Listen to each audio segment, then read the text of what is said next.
Kalau sekiranya orang-orang zalim itu sadar, yang aku ambil itu nggak sepadan sama maksiat dia, niscaya mereka akan berterima kasih kepadaku, kata Allah. Sebab apa? Kalau nanti aku hisapnya di hari kiamat nanti, nggak bakalan cukup. Walau anna lilladzina zalamu ma fil ardi jami'an wa mithlahu ma'ah.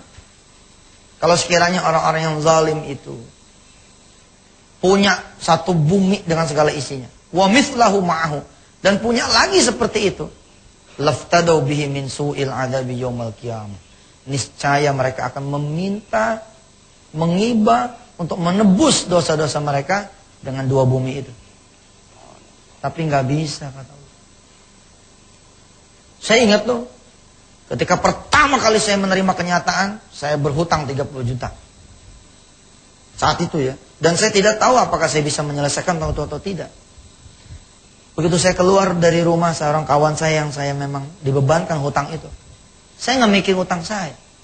Saya langsung berpikir gini, Rabbana zalamna anfusana wa illam taghfir lana wa tarhamna lanakunanna minal khasirin. Ya Allah, saya sedang menyiapkan diri saya. Andai ada dosa saya yang belum setara dengan 30 juta ini, saya sedang siap-siap. Dan ternyata benar itu. Begitu saya buka hati saya, wih, itu yang namanya masalah, wah, tambah gede. Tapi nggak tahu tuh tambah ringan itu hati. Kenapa saya banting aja ke dosa saya? Iya benar. Kita ngakunya cucu kiai, sholat nggak berjamaah.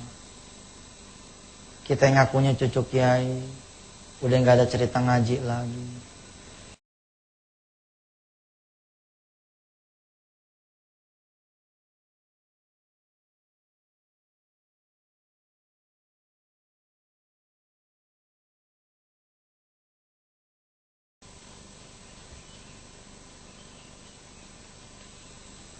Buat apa kita diberikan kekuasaan?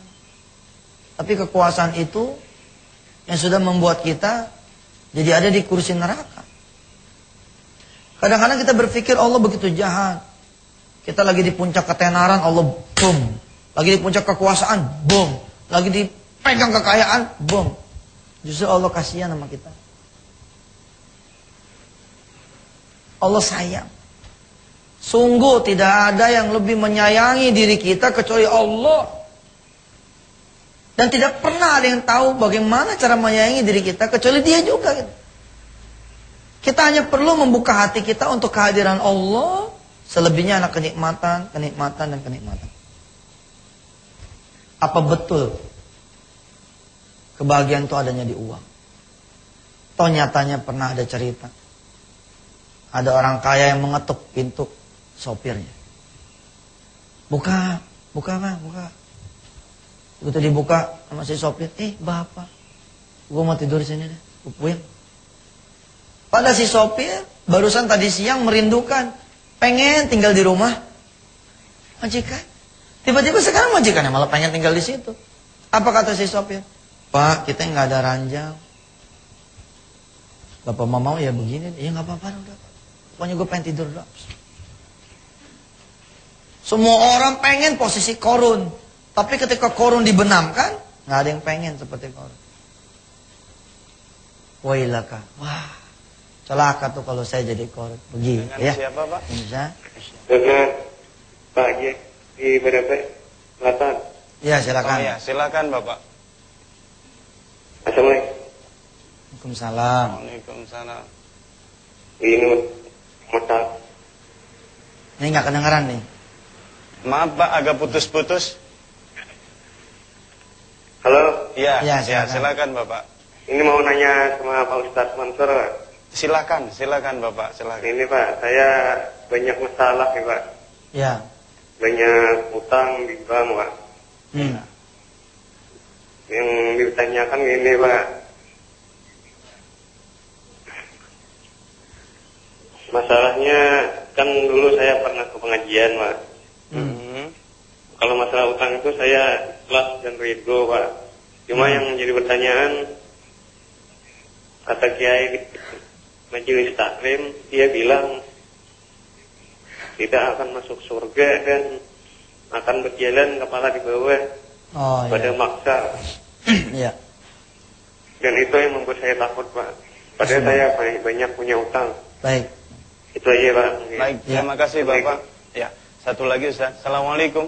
Halo, Assalamualaikum. Waalaikumsalam warahmatullahi. Dengan Ibu siapa di mana? Ibu Ida di Depok. Silahkan Ibu. Ini Ustaz Yusuf. Ya. Saya mau nanya. Iya Bunda.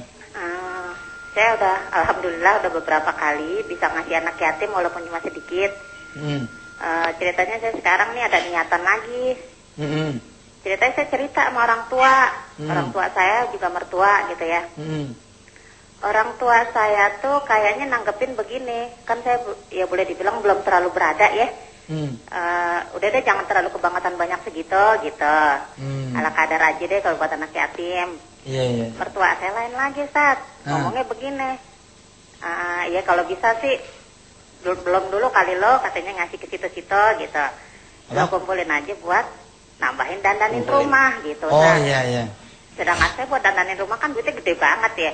Iya. Kagak ada, cuma ngasih anak-anak paling berapa sih Ustaz, kebanyakan nambahinnya. Iya. Jadi saya gimana Ustaz, mesti ngikutin Siap. siapa? Iya Ibu, makasih. Sama satu lagi Ustaz. Apa tuh? Kalau saya ngasih anak yatim yang itu aja ya alhamdulillah cuma 10 orang deh, keseringannya sih 10 orang. Iya. Ame saya ngasih itu misalnya tiap bulan rutin ya 10 orang. Ame saya ngasih Ganti-ganti. tetap lain, tapi tetap uang itu yang setiap bulan itu. Baik. Itu berkahnya gimana Ustaz? Iya. Baik Ibu, terima kasih. Ya Terima Ustaz. kasih. Ustaz. Iya. Yo, Assalamualaikum. Waalaikumsalam. Silakan Ustaz. Ya sebelumnya saya ucapkan selamat menuntut ilmu ya, mengikuti majlis ilmunya Nikmat Sedekah buat kawan-kawan di Brunei Darussalam, di Singapura, di Thailand, di Vietnam, bahkan di negara-negara di Eropa, termasuk di benua Australia. Ternyata hari demi hari tayangan kita ini memang meluas ya. Sampai kemarin di Jepang pun ada yang melihat tayangan ini dengan parabola. Tapi sekali lagi Ustadz, kalau saya sih ada rasa bukannya bangga gitu. Dengan banyaknya jemaah yang hadir, nggak ada kita nambah kebanggaan dengan meluasnya kita punya tayangan. Ya, yang saya bangga adalah bagaimana kalau kemudian tayangan ini manfaat, gitu. Baik, untuk saudara yang pertama, bahwa benar nggak kalau utang itu kemudian nggak kebayar, nggak dibayar, dia akan ngegantung di kaki langit. Benar, itu kalau orang yang kagak punya nawa itu, nggak ada ikhtiarnya. Kalau udah ada nawa itu, udah ada ikhtiarnya, aduh, Allah mah Ghafurur Rahim. Masa iya dia mau gantung kita, jadi pocong ntar kita. Ya, jadi setan. Ya, dia nggak mau dong bikin kita jadi susah.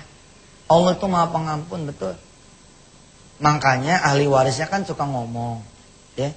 Ahli waris nih si jenazah kan ngomong nih menjelang disolatin apa gimana gitu kan, kepada bapak ibu jamaah yang dirahmati Allah, apabila ada tanggungan si mayit ini, dengan bapak ibu silakan ngadu ke saya selaku ahli waris. Insya Allah saya akan minta maaf. Bukan pengen bayar nih, minta maaf. Allah nanti akan melihat. Finalisasinya kan adanya di tangan Allah kan? Gitu. Tapi kalau kita punya duit nih 10 juta, kita punya utang 500 ribu, punya utang 1 juta, kita nggak usah bayar. Nah yang begitu itu yang digantung. Digantung bukan karena utangnya, digantung karena niatnya emang udah jelek. Siapa orang kalau emang niatnya jelek, emang digantung sama Allah gitu. Ini bukan selalu sabab utang.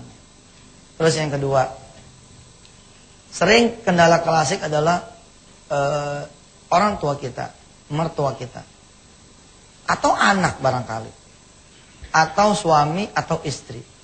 Makanya saya bilang jangan lupa doain mereka semua. Kita orang barangkali karena merasa udah dapat ilmunya pengen jalan duluan. Jalan mah biar bagaimana enakan bareng-bareng. Nah supaya bisa jalan bareng-bareng, pertama jangan underestimate ke orang deket kita. Tat, saya mah kalau izin sama suami nggak bakalan dikasih. Belum apa-apa udah ngomongnya begitu. Doa dong sama Allah, ya Allah saya pengen ngomong nih sama suami, pengen ngasih anak yatim. Mudah-mudahan ya Allah Engkau memberikan jalannya supaya suami saya bisa ngikut saya ngasih makan anak yatim. Entah jangan-jangan malah suaminya yang ngomong